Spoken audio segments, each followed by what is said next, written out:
తెలంగాణ వ్యాప్తంగా డెంగ్యూ కేసులు విజృంభిస్తున్నాయి. ప్రభుత్వ, ప్రైవేటు హాస్పిటల్కి రోగులు క్యూ కడుతున్నారు. రోజువారీ ఓపీకి వందల సంఖ్యలో రోగులు బారులు తిరుగుతున్నారు. ఇన్పేషెంట్ వార్డులు కూడా రోగులతో నిండిపోతున్నాయి. ఇక రాష్ట్రంలో గత 10 రోజుల్లో 2847 డెంగ్యూ కేసులు నమోదు కాగా అందులో అత్యధికంగా హైదరాబాద్లో 1000కి పైగా నమోదయ్యాయి. ఖమ్మంలో 287, మేడ్చల్లో 287, సూర్యాపేటలో 217 డెంగ్యూ కేసులు నమోదయ్యాయి. వీటితో పాటు టైఫాయిడ్, మలేరియా కేసులు కూడా తీవ్రమవుతున్నాయి. ఇక నగరంలో పరిస్థితి ఎలా ఉంది, ఫీవర్ హాస్పిటల్లో కేసులు ఎలా ఉన్నాయి వంటి అంశాలపై నల్లకుంట ఫీవర్ హాస్పిటల్ ఆర్ఎంఓ జయలక్ష్మితో మా ప్రతినిధి అంజుమా ఫేస్ టు ఫేస్. తెలంగాణ రాష్ట్రంలో డెంగ్యూ డేంజర్ బెల్స్ మోగిస్తుంది. గత 10 రోజులుగా చూసుకుంటే కూడా తెలంగాణ రాష్ట్ర వ్యాప్తంగా దాదాపు 2800కు పైగా కూడా ఇటు వైరల్ ఫీవర్ కేసులు అనేవి అన్ని ఏరియా హాస్పిటళ్లలో కూడా నమోదయ్యాయి. ప్రస్తుతం మనం నల్లకుంటలో ఉన్నటువంటి ఫీవర్ హాస్పిటల్లో ఉన్నాము. మనకి ప్రధానంగా చూసుకున్నట్లయితే కూడా మాన్సూన్ సీజన్ మొదలైంది అంటే ఫీవర్ హాస్పిటల్కి రోగులు క్యూ కడుతూ ఉంటారు. ఓపీ కూడా అమాంతం పెరిగిపోతూ ఉంటుంది. ఇక ఇన్పేషెంట్ల సంఖ్య కూడా రోజు రోజుకి పెరుగుతూ ఉంటుంది. అయితే ప్రస్తుతం పరిస్థితి ఏ విధంగా ఉంది, డైలీ ఓపీ కానీ ఇన్పేషెంట్ వార్డు కానీ ఏ విధంగా ఉంది ఏంటి అనేది కూడా తెలుసుకునే ప్రయత్నం చేద్దాము. ప్రస్తుతం మనతో పాటు ఆర్ఎంఓ జయలక్ష్మి గారు ఉన్నారు. మిగతా విషయాలను ఆవిడ మాటల్లోనే అడిగి తెలుసుకుందాము. నమస్తే మ్యామ్. చూస్తున్నాము గత కొన్ని రోజులుగా మనకు డెంగ్యూ వైరల్ ఫీవర్స్ అనేవి అధిక సంఖ్యలో కూడా నమోదవుతున్నాయి.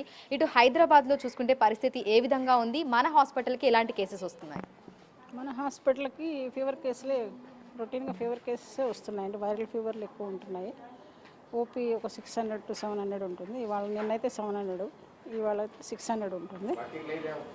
90% వైరల్ ఫీవర్స్, దానిలో 1 or 2 కేసెస్ డెంగ్యూ ఉంటున్నాయి.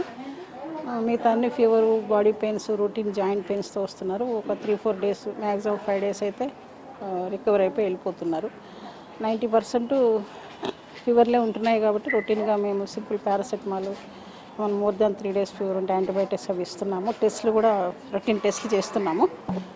రొటీన్ టెస్టులు కూడా చేపిస్తున్నాము. టెస్టులు కూడా అవుతున్నాయి. చాలా వరకు రికవర్ వెళ్ళిపోతున్నారు. డెంగ్యూ ఉంటే మాత్రం ఒక ప్లేట్లెట్స్ ఏమన్నా తగ్గినా కానీ బిలో 1 lakh ఉన్న ట్రీట్మెంట్ ఇస్తాము. 1 lakh నుంచి బిలో 1 lakh అంటే 80,000 ఉన్నా, 50 to 80 ఉన్నా కానీ మా దగ్గర ట్రీట్మెంట్ నడుస్తుంది.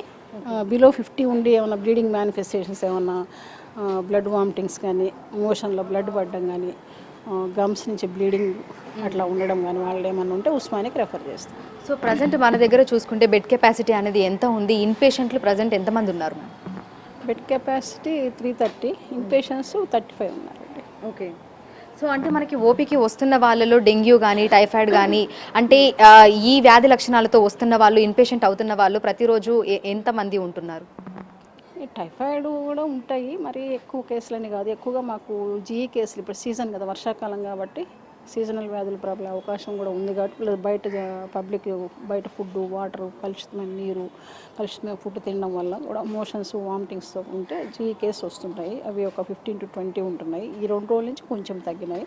ఫీవర్లు మాత్రం రొటీన్గా పెరుగుతున్నాయి. ఫీవర్లు అంటే ఒక 25-30 ఉంటే దాంట్లో ఒక 3 పాజిటివ్ కేసులు ఉన్నాయి డెంగ్యూ, ఒక 5-6 కేసులు టైఫాయిడ్, మలేరియా అట్లా ఉంటాయి. మిగతా రొటీన్ వైరల్ ఫీవర్లు.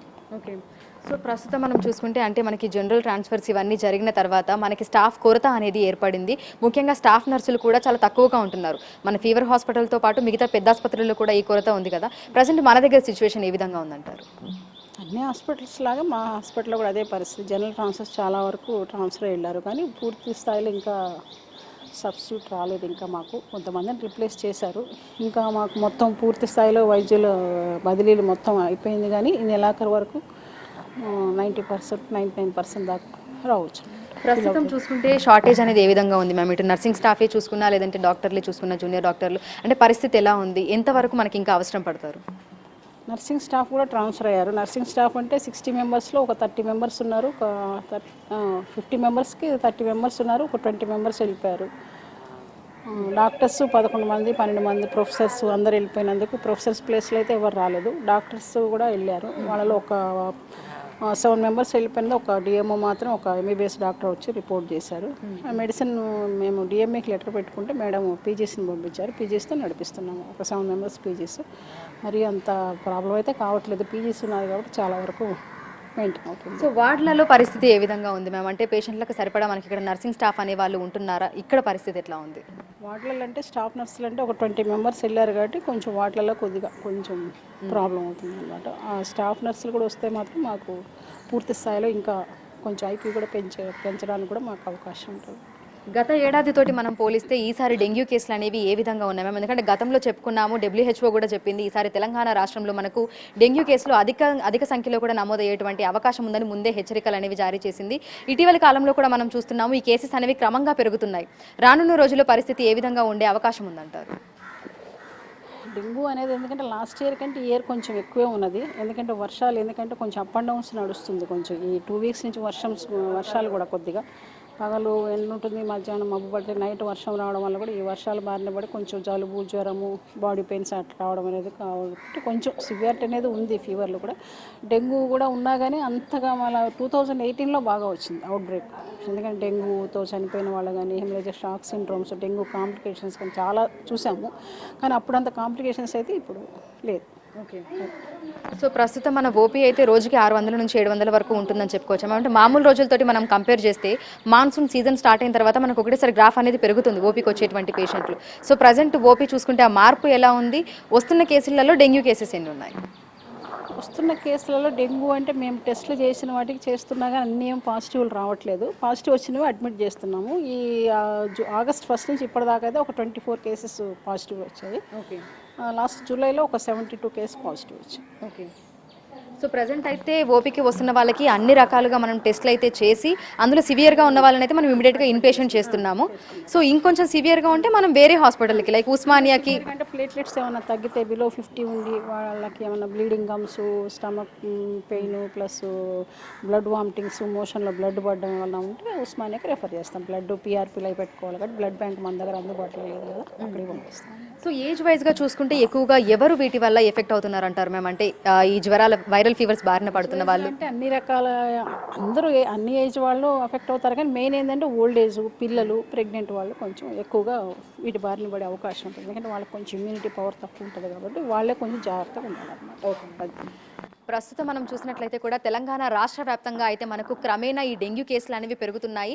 తెలంగాణ రాష్ట్ర వ్యాప్తంగా ఈ 10 రోజులలో చూసుకుంటే 2800కు పైగా కేసులు నమోదవుతే అందులో మనకి గ్రేటర్ పరిధిలోనే ఎక్కువగా కూడా కేసులు నమోదవ్వడం అయితే జరిగింది. ఇటు ప్రభుత్వ హాస్పిటల్స్తో పాటు ప్రైవేట్ హాస్పిటల్స్కి కూడా రోగులు క్యూ కడుతున్నారు.